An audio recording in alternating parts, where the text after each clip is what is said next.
അവര് ഗ്രാമത്തിലേക്ക് പ്രവേശിക്കുമ്പോ അവിടെ ഉണ്ടായിരുന്ന സെക്യൂരിറ്റീസ് കുട്ടപ്പനെ കണ്ട് വണ്ടറടിക്കും. അവരുടെ പിന്നാലെ തന്നെ ഇപ്പൊ സാക്കുറയും ഗ്രാമത്തിലേക്ക് വരുമ്പോ ഒരുപാട് പേര് അവളുടെ അടുത്തേക്ക് ഓടിയെത്തും. അവളുടെ അടുത്തേക്ക് ഇപ്പൊ കൊനഹമാര് വന്നിട്ട് പറയും, ഇത്രയും ദിവസം നീ എവിടെയായിരുന്നു? അതിനവള് പറയും, ഒരു അർജന്റ് മിഷൻ ഉണ്ടായിരുന്നു, ഇപ്പൊ അത്യാവശ്യമായിട്ട് ഒരു ലെഡ്ജർ വാങ്ങാനായി ഞാൻ ഹൊക്കാഗയുടെ അടുത്ത് പോവാണ്.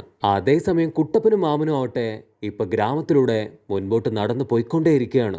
ആക്ച്വലി സാക്കുറയ്ക്ക് അറിയില്ല ഇപ്പൊ നറൂട്ടോ കുട്ടപ്പൻ ഗ്രാമത്തിലേക്ക് എത്തിയത്. കൊനഹമാര് കുട്ടപ്പനെ കുറിച്ച് ചോദിക്കുമ്പോ അവള് പറയും, തീർച്ചയായിട്ടും അവൻ ഒരു ദിവസം തിരികെ എത്തും, അവനായിരിക്കും പിന്നീട് ഈ ഗ്രാമത്തിന്റെ നായകൻ എന്ന് പറഞ്ഞ് അവളാവട്ടെ അവിടെയുള്ള സെക്യൂരിറ്റീസിനടുത്ത് സംസാരിക്കാൻ തുടങ്ങും. അപ്പോഴായിരിക്കും സെക്യൂരിറ്റീസ് പറയാ, നിന്നെ കാത്ത് വലിയൊരു സർപ്രൈസ് ഉണ്ട്. അവള് വണ്ടടിച്ച് ഒരുപക്ഷെ നറൂട്ടോ ആയിരിക്കുമോ എന്ന് പറഞ്ഞ് തിരികെ നോക്കുമ്പോഴായിരിക്കും വലിയൊരു ഗോപുരത്തിന്റെ മുകളില് ഇപ്പൊ സാക്ഷാൽ നറൂട്ടോ കുട്ടപ്പനെ കാണാം. ഒരുപാട് കാലത്തിന് ശേഷം നറൂട്ടോ അവന്റെ ഗ്രാമം മുഴുവനായിട്ടും ഇപ്പൊ ഉറ്റുനോക്കിക്കൊണ്ടിരിക്കുകയാണ്. ഗ്രാമം കാണുമ്പോ തന്നെ കുട്ടപ്പന് പിടികിട്ടും ഇവിടെ യാതൊരു ചേഞ്ചും വന്നിട്ടില്ല, എല്ലാം പഴയതുപോലെ തന്നെയാണെന്ന് പറയുമ്പോ അവിടേക്ക് കുട്ടപ്പന്റെ പേരും വിളിച്ച് ഇപ്പൊ സാക്കുറ ഓടിയെത്തും. കുട്ടപ്പനെ കണ്ട് സാക്കുറ പറയും, നീ ഒരുപാട് വളർന്നുപോയി, നിന്നെ കണ്ടിട്ടേ മനസ്സിലാവുന്നില്ല, ഇപ്പൊ എന്നെ കാണാൻ എങ്ങനെയുണ്ട്, ഞാൻ ചുന്ദരിയായോന്ന് അവൾ അവനോട് ചോദിക്കും. അതിന് കുട്ടപ്പൻ പൊട്ടിച്ചിരിച്ചിട്ട് പറയും, നിനക്കൊരു മാറ്റവും ഇല്ല, നീ പഴയതുപോലെ തന്നെ ഇരിക്കുകയാണ്. അത് കേട്ട് മാമനാവട്ടെ ഇവന് പെണ്ണുങ്ങളുടെ സൈക്കോളജി അത് തീരെ അറിയില്ല. അതേ സമയത്ത് കൊനഹമാരു അവൻ ജിപ്സ് ഉപയോഗിച്ചുകൊണ്ട് ഇപ്പൊ സൂപ്പർ പെണ്ണായി തരും. അത് കണ്ട് കൺട്രോള് പോയി മാമനാവട്ടെ അത് തന്നെ നോക്കി നിൽക്കും. അപ്പൊ കുട്ടപ്പൻ പറയും, ഞാനിപ്പോ പഴയ പോലെയല്ല, ഞാൻ ഒരുപാട് മെച്ചോർഡായി, അതുകൊണ്ട് വേറൊരു ജിപ്സു ഞാൻ കാണിച്ചു തരാന്ന് പറഞ്ഞ് കുട്ടപ്പനാവട്ടെ എന്തോ ഒരു പൊട്ട ജിപ്സു ഇപ്പൊ കാണിക്കാൻ തുടങ്ങും.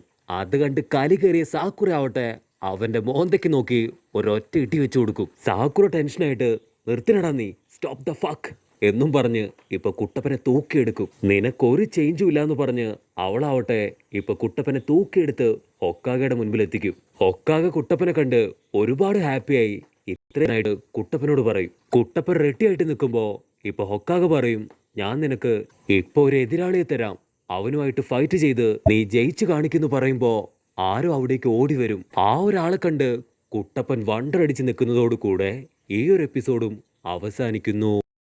എപ്പിസോഡിന്റെ ഓപ്പണിംഗ് സീനില് ഇപ്പൊ ഷിക്കമരുവിനെയും ടെമരിയാണ് കാണിക്കുക. ഷിക്കമരുവിന് ഇപ്പൊ കുട്ടപ്പനെ കണ്ട് ഒരുപാട് സന്തോഷമാവും. തിരിച്ച് കുട്ടപ്പനും അവനെ കണ്ട് നല്ല ഹാപ്പിയാവും. ടെമരിക്കാണെങ്കിൽ ഇപ്പൊ കുട്ടപ്പന്റെ വളർച്ച കണ്ട് അത്ഭുതപ്പെട്ട് ഇത് കുട്ടപ്പൻ തന്നെയാണോ എന്ന് ഒരു മിനിറ്റ് സംശയിച്ചു പോവും. കുട്ടപ്പൻ ചോദിക്കും, അപ്പൊ നീയാണോ എന്റെ ഓപ്പണന്റ്? അതിന് ഷിക്കമരു കൺഫ്യൂസ്ഡ് ആയിട്ട്, ഞാൻ ഓപ്പണന്റോ?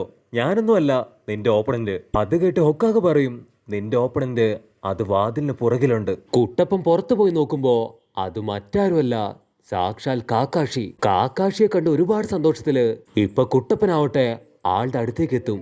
നിങ്ങൾ ഒരുപാട് മാറിപ്പോയി മാസ്റ്റർ. അതിന് കാക്കാഷി പറയും, നീ ഒരുപാട് വലുതായി പോയി, എനിക്ക് നിന്നെ കണ്ടിട്ടേ മനസ്സിലാവുന്നില്ല. ഞാനൊരു സർപ്രൈസ് ഗിഫ്റ്റ് അങ്ങേക്ക് കൊണ്ടുവന്നിട്ടുണ്ടെന്ന് പറഞ്ഞ് നമ്മുടെ സ്വത്തുമണി കുട്ടപ്പനാവട്ടെ ഒരു അഡൾട്ട് ബുക്ക് എടുത്ത് ആളുടെ കയ്യിൽ കൊടുക്കും. അത് കണ്ട് കാക്കാഷിക്ക് ഇപ്പൊ ഒരുപാട് സന്തോഷാവും. ജിറയ മാമനാവട്ടെ